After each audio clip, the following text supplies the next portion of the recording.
যে কোনো সময় ভোটে প্রস্তুত বিএনপি, মনোনয়ন প্রত্যাশীদের জনসম্পৃক্ততা বাড়ানোর নির্দেশ। বিগত আমলের দুঃসহ স্মৃতি কাটাতেই অবাধ নির্বাচন দাবি রিজভির। রাজধানীতে স্কুল শিক্ষার্থীকে সংঘবদ্ধ ধর্ষণের ঘটনায় 2 জন গ্রেফতার।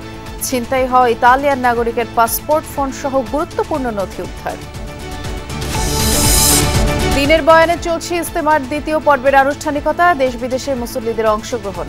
গতকালের ড্রোন দুর্ঘটনা খতিয়ে দেখছে পুলিশ। আমল এমন একটু শক্ত হয়, মজবুত হয়, এই জন্য আশা। সবসময় আল্লাহ বিল্লাহ করবো, তসবিহ পড়বো, মহান আল্লাহরে ডাকবো, রসুলকে স্মরণ করবো। প্রত্যেকটি মানুষ দিনওয়ালা বনতে পারে। শিশু খাদ্যের বাজারে আমদানি সিন্ডিকেটের দাপট। চড়া দামের প্রভাবে ব্যবসায় মন্দা।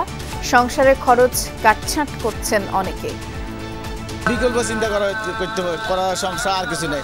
3 বেলা দুধের জায়গায় 1 বেলা খাওয়ানোর চেষ্টা করতে। 5 জন দুধ একটা কিনছে, আরেকটা জিনিস কিনতে হবে, কিন্তু এখন মনে করেন আপনার নাই, মানে টাকা হচ্ছে না। অভিবাসী বিরোধী বিলকে কেন্দ্র করে জার্মানিতে তীব্র অসন্তোষ। বার্লিনের রাস্তায় লাখো মানুষের প্রতিবাদ সমাবেশ।